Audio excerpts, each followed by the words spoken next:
Hoy vamos a ver cómo resolver triángulos rectángulos. Para ello es importante que recordemos qué es un triángulo rectángulo. Un triángulo es una figura que tiene tres lados y un triángulo rectángulo es aquel que tiene un ángulo de 90 grados o un ángulo recto. Ahora, ¿en qué consiste resolver triángulos rectángulos?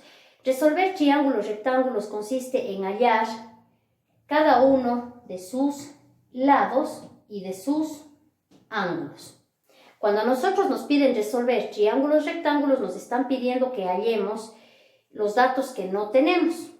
En algunos casos nos dan, qué sé yo, 2 datos, 3 datos y nos piden hallar el resto de los datos.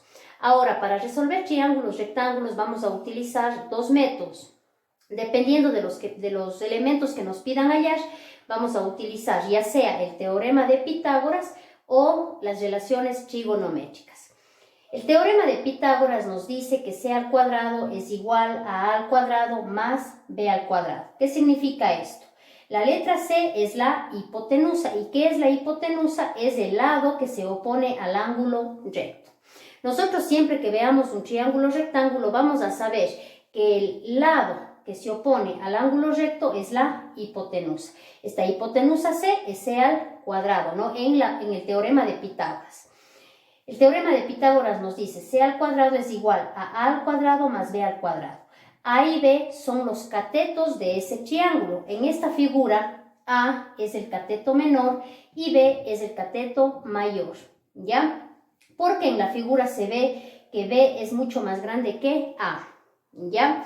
Entonces, con el teorema de Pitágoras nosotros podemos simplemente encontrar en un triángulo rectángulo el valor ya sea de la hipotenusa, ya sea del cateto menor o ya sea del cateto mayor, ¿sí? Solo sería cuestión de sustituir en esta fórmula los datos que nos den y despejar el dato que nos está faltando, que en este caso sería la incógnita.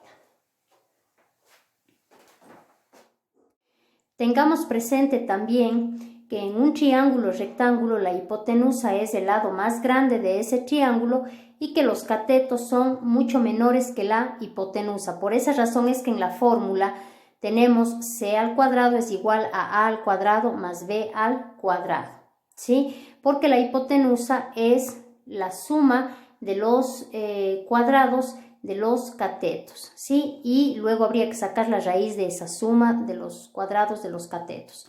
Ahora, respecto a las relaciones trigonométricas, nosotros tenemos que considerar el mismo triángulo, el triángulo ABC, de vértices A, B y C, ¿ya? Las relaciones fundamentales trigonométricas son el seno, el coseno y la tangente, ¿sí? Para nosotros poder aplicar estas relaciones trigonométricas tenemos que diferenciar muy bien en un triángulo rectángulo cuál es el cateto opuesto, cuál es el cateto adyacente, cuál es la hipotenusa, ¿sí? Vamos a tomar en cuenta este ángulo alfa que está en el vértice A. Ya el cateto opuesto de este ángulo alfa que está en el vértice A es el que se opone, como su nombre lo dice, opuesto es el que se opone, en este caso el lado A. El cateto adyacente es el que está a un lado, digamos, ¿sí? En este caso, el cateto adyacente del ángulo alfa es B. Y la hipotenusa, como dijimos en un inicio, es la que se opone al ángulo de 90 grados o al ángulo recto. En todo triángulo nosotros tenemos que identificar muy bien cuál es el cateto opuesto, cuál es el cateto adyacente y cuál es la hipotenusa. Y esto va a depender del ángulo al que nos estemos refiriendo. En este caso nos estamos refiriendo al ángulo alfa.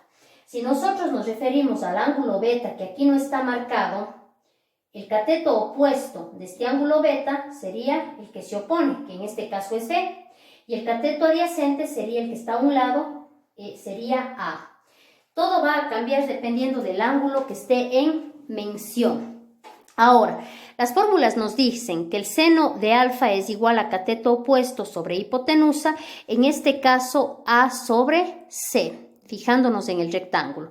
El coseno de alfa nos dice que es igual a cateto adyacente sobre hipotenusa, en este caso B sobre C, y la tangente de alfa nos dice que es igual a cateto opuesto sobre cateto adyacente A sobre B.